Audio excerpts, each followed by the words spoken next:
তিনি পাকিস্তান থেকে বিচ্ছিন্ন হয়ে আলাদা স্বাধীন রাষ্ট্র তৈরির জন্য কোন বাস্তব কার্যকর ভূমিকা নেননি।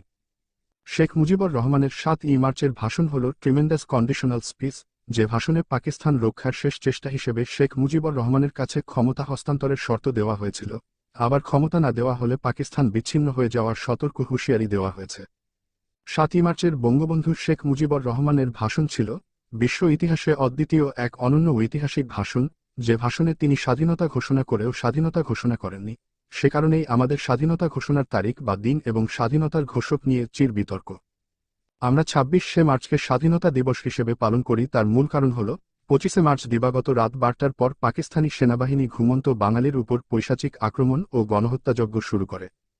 25শে মার্চ দিবাগত গভীর রাত অর্থাৎ ঘড়ির সময় অনুযায়ী তা 26শে মার্চের প্রথম প্রহর ধরা হয় বলেই 26শে মার্চকে আমরা স্বাধীনতা দিবস হিসেবে পালন করি। প্রকৃতপক্ষে পাকিস্তানি সৈনিকদের আক্রমণ আর ঘড়ির সময় হিসেবে নিয়েই 26শে মার্চকে স্বাধীনতা দিবস ধরা হয়। এই হিসেবে যদি পাকিস্তানিরা আমাদের 26শে মার্চের আগে অথবা পরে যে কোন দিন আক্রমণ করত তাহলে সেই দিনটিই আমাদের স্বাধীনতা দিবস হিসেবে চিহ্নিত হতো। সত্যি কথা বলতে কি, কেউই সঠিক সময়ে পূর্ণাঙ্গরূপে আমাদের স্বাধীনতা ঘোষণা করেননি। যদিও বলা হয়ে থাকে 25শে মার্চ রাত 12টায় পর টেলিগ্রামের মাধ্যমে বঙ্গবন্ধু শেখ মুজিবুর রহমান স্বাধীনতা ঘোষণা করেছিলেন, কিন্তু টেলিগ্রামের ওই ঘোষণার যথার্থতা খুঁজে পাওয়া যায়নি। টেলিগ্রামের মাধ্যমে বঙ্গবন্ধু শেখ মুজিবুর রহমানের স্বাধীনতা ঘোষণাটি তখনকার সময়ের 7.5 কোটি বাঙালির কেউ পেয়েছে বা শুনেছে, আজ পর্যন্ত এমন দাবি কেউ করেননি। 23শে মার্চ হল পাকিস্তান দিবস। এই 23শে মার্চে পাকিস্তান দিবসে তৎকালীন পূর্ব পাকিস্তান, বর্তমান বাংলাদেশ সহ সারা পাকিস্তানের সকল সরকারি বেসরকারি ভবন এবং শহরের বাড়িগুলোতে সবুজ সাদা চাঁতারা পাকিস্তানি পতাকা তোলা হতো। শহরের রাস্তাগুলো পাকিস্তানি পতাকা দিয়ে সাজানো হতো এবং রাষ্ট্রীয় ও সামাজিক নানা অনুষ্ঠানের মধ্যে দিয়ে 23শে মার্চ পাকিস্তান দিবস পালন করা হতো।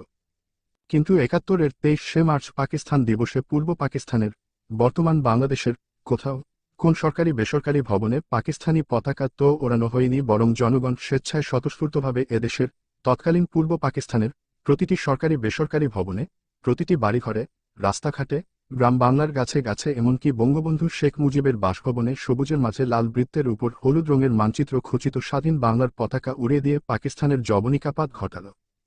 পাকিস্তান দিবসে পাকিস্তানি পতাকা উড়ল না, পাকিস্তানি সৈন্যরা কুচকাওয়াজ করল না, পাকিস্তানের কোন অস্তিত্বই খুঁজে পাওয়া গেল না। তারপরও বঙ্গবন্ধু শেখ মুজিবুর রহমান স্বীকৃত পন্থায় সোজাসুজি স্পষ্ট করে বাংলার স্বাধীনতা ঘোষণা করেননি। কি এক অজ্ঞাত কারণে শেখ মুজিবুর রহমান মুখ খোলেননি, নীরব ছিলেন। স্বাধীনতা ঘোষণার বৈধ রাজনৈতিক দায়িত্ব কেবল শেখ মুজিবকে বাঙালি জাতি দিয়েছিলেন, কিন্তু শেখ মুজিবুর রহমান জাতি কর্তৃক প্রদত্ত রাজনৈতিক দায়িত্ব পালন করে স্বাধীনতা ঘোষণা করেননি। ওই পরিস্থিতিতে অন্য কারো পক্ষে স্বাধীনতা ঘোষণা করা সম্ভব ছিল না, কেননা শেখ মুজিব ছিলেন বাঙালির আশা আকাঙ্ক্ষার মূর্ত প্রতীক। তবে পাকিস্তানিরা ভয়, লোভ, কোন কিছুর বিনিময়ে বঙ্গবন্ধু শেখ মুজিবুর রহমান স্বাধীনতা চান না এই রকম কোন স্বীকারোক্তি আদায় করতে পারেনি। যদি শেখ মুজিবুর রহমান স্বাধীনতার বিপক্ষে কোন কথা বলতেন, তাহলে আমাদের স্বাধীনতা পাওয়া ডিফিকাল্ট হয়ে যেত। অপরদিকে 27শে মার্চ প্রত্যুষে চট্টগ্রাম কালুরঘাট বেতার কেন্দ্র থেকে মেজর জিয়াউর রহমান দুই রকম স্বাধীনতা ঘোষণা দেন। মেজর জিয়াউর রহমান প্রথম ঘোষণা দেন, I am major president people's republic of Bangladesh, I declare independent of Bangladesh. Major Ziaur Rahman দ্বিতীয়বার ঘোষণা দেন, I am major Zia, I declare independent of Bangladesh on behalf our great leader Sheikh Mujibur Rahman. Major Ziaur Rahman Bengal regiment, EPR, east Pakistan rifle, police এবং জনতাকে পাকিস্তান আর্মির বিরুদ্ধে যুদ্ধে ঝাঁপিয়ে পড়ার আহ্বান জানান এবং সারা দুনিয়ার কাছে মুক্তিযুদ্ধের পক্ষে সাহায্যের আবেদন জানান। যদিও জিয়াউর রহমানের 27শে মার্চ সকালে এই ঘোষণা দেওয়ার আগে 25শে মার্চ দিবাগত গভীর রাতে অর্থাৎ ঘড়ির সময় অনুযায়ী 26শে মার্চ প্রথম প্রহরেই ঢাকাতে ইপিআর, ইস্ট পাকিস্তান রাইফেল এবং পুলিশ পাকিস্তানিদের বিরুদ্ধে যুদ্ধ শুরু করে দেয়।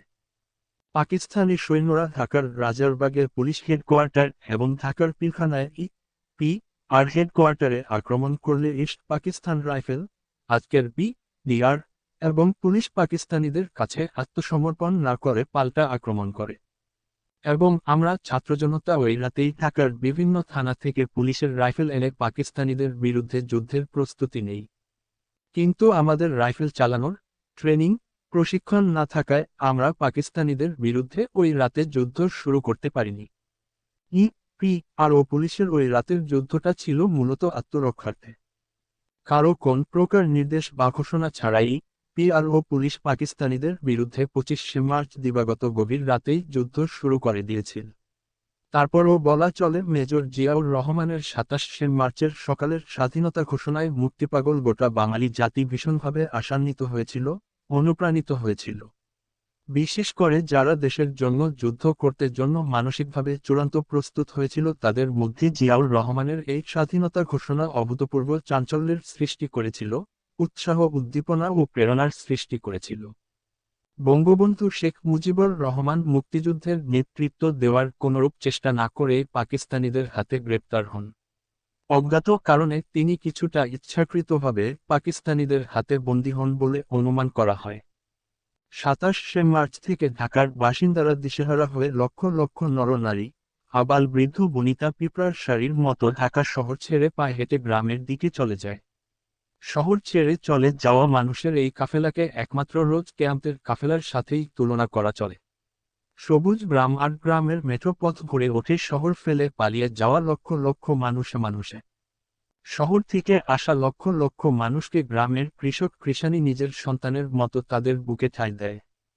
গ্রামের মানুষ রাস্তায় পথে মাঠে ঘাটে চিরা গুড় মুড়ি ডাব যা কিছু সহায় সম্বল ছিল তার সবটুকুই উজাড় করে বাড়িয়ে দিয়েছে শহর থেকে আসা মানুষের সাহায্যে। শহর ছেড়ে পালিয়ে আসা মানুষের এতটুকু কষ্ট যেন না হয়, তার সব দায়িত্ব গ্রামবাসীর।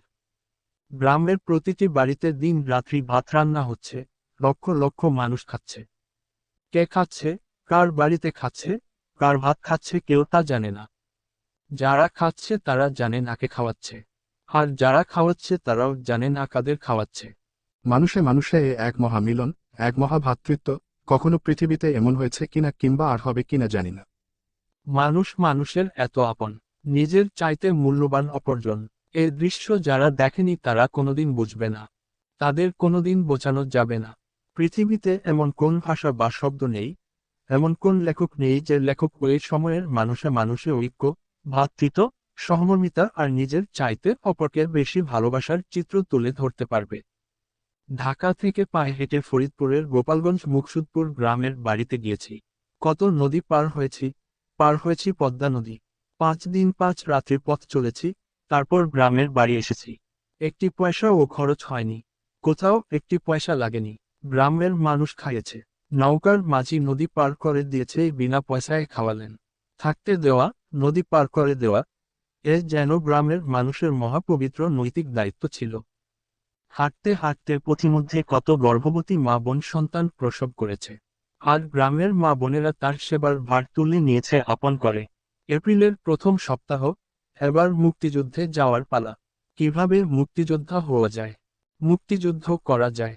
17ই এপ্রিল আকাশবাণী কলকাতা থেকে বারবার ঘোষণা এসেছে, আজ রাত 8টার পর একটি বিশেষ অনুষ্ঠান প্রচার করা হবে। রাত 8টার আকাশবাণী কলকাতা বেতারের বাংলা খবরে বলা হলো সংবাদের পর একটি বিশেষ অনুষ্ঠান প্রচার করা হবে। দেশাত্মবোধক গান দিয়ে শুরু হলো অনুষ্ঠান, আমাদের মুক্তিযুদ্ধের এবং বাঙালির ইতিহাসের শ্রেষ্ঠ দিন এবং শ্রেষ্ঠ ঘটনাটির কথা।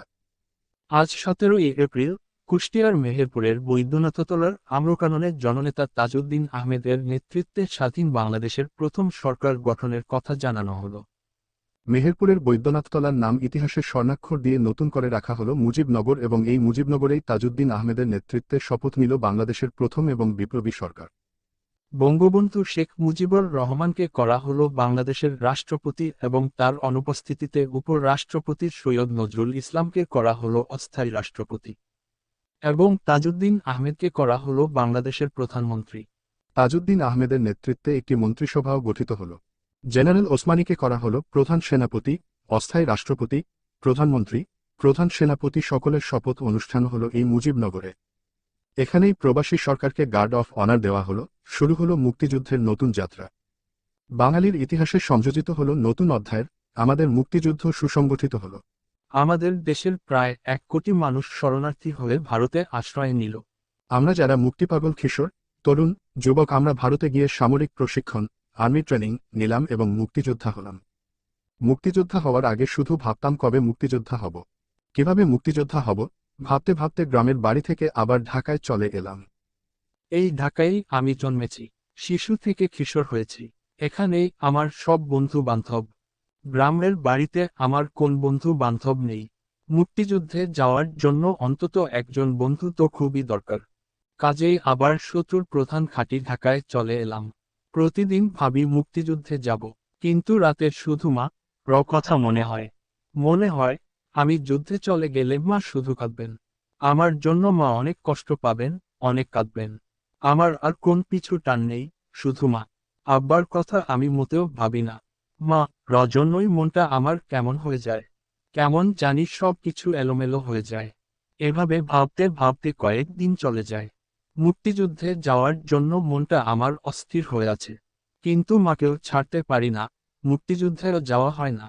একদিন আমার মনে হলো, সব ছেলেরই তো মা আছে। ছেলে যুদ্ধে গেলে মা তো কাঁদবেই। মা কান্নার কথা ভেবে ছেলে যদি মুক্তিযুদ্ধে না যায়, তাহলে তো মুক্তিযুদ্ধ হবে না, দেশও স্বাধীন হবে না। না, মা কাঁদে কাঁদুক, আমাকে মুক্তিযুদ্ধে যেতে হবে, দেশ স্বাধীন করতে হবে। পরের দিনই পাশের বাড়ির আমার এক বন্ধু, বয়সে আমার চেয়ে সামান্য বড়, নাম তার বাবুল আজাদ, তাকে মুক্তিযুদ্ধে যাওয়ার কথা বলে ফেললাম। সঙ্গে সঙ্গেই বাবুল আজাদ খুশিতে রাজি হয়ে গেল। বলল, আমি তো এই রকমই ভাবছিলাম এবং এই রকম একজন বন্ধুই খুঁজছিলাম। তারপর প্ল্যান প্রোগ্রাম করে একদিন খুব ভোরে জনে ভারতের উদ্দেশ্যে রওনা হলাম। আমরা বন্ধু গ্রামের পথ দিয়ে হাঁটতে হাঁটতে নদীর পাড়ে একটি বাড়িতে এসে পৌঁছলাম। তখন প্রায় সন্ধ্যা। খানেক পুরুষ মহিলা শিশু আগে থেকেই নদী পার হওয়ার জন্য এই বাড়িতে ঘাপটি মেরে অপেক্ষা করছে। বাড়ির নদী ঘাটে ছোট একটি ডিঙ্গি নৌকা বাঁধা আছে। এই ছোট নৌকাটিতে 8-10 জনের বেশি লোক একসঙ্গে পার হওয়া যাবে না। এই বাড়ির কোন মানুষ এখানে নেই, শুধু কয়েকটি লাশ পচে গলে পড়ে আছে। আর এই যে খানেক মানুষ, এ সবাই শরণার্থী হয়ে ভারতে চলে যাওয়ার জন্য এখানে জড়ো হয়ে আছে। সন্ধ্যার পর নৌকার মাঝি এসে নদী পার করে দেবে সেই অপেক্ষায় আছে। নদীতে পাক সেনারা গানবোট নিয়ে ঘাঁটি করেছে। দিনের বেলায় নদী পার হতে গেলে দেখা যাবে এবং আর্মিরা গুলি করে মেরে ফেলবে। তাই রাতের অপেক্ষায় আছে সবাই। রাতের অন্ধকারে নদী পার হতে হবে। অন্ধকার ঘনিয়ে এলো, বেশ গাঢ় অন্ধকার। হঠাৎ নদীতে পাকিস্তানি আর্মির গানবোটের সার্চলাইটের আলো দেখা গেল। এই দিকে আসছে গানবোটটা। চাপা কান্না শুরু হয়ে গেল। কেউ কেউ বলছে, কাইন্দেন না ভাই, কাইন্দেন না, আল্লাহরে ডাকেন। গানবোটটা দ্রুত এই দিকে ছুটে আসছে। সবাই মৃত্যুর ভয়ে চুপসে গেল, কারো কোন সারা শব্দ নেই, শুধু গানবোটের আওয়াজ আর সার্চলাইটের আলো। আমরা সবাই মাটিতে শুয়ে পড়লাম যাতে গানবোটের সার্চলাইটের আলোতে দেখা না যায়। বুকের ভেতর ভয়, তার উপর মানুষের পচা লাশের গন্ধে দম বন্ধ হয়ে আসছে। দিন চারেক আগে পাকিস্তানি হানাদাররা এই বাড়িতে হানা দিয়ে এই মানুষগুলোকে হত্যা করেছে। আবাল বৃদ্ধ বনিতা, কারো মুখে কোন শব্দ নেই। অন্তরে শুধু আল্লাহ, রসুল আর ভগবানের নাম। গানবোট যতই এগিয়ে আসছে মনে হচ্ছে মৃত্যু ততই এগিয়ে আসছে।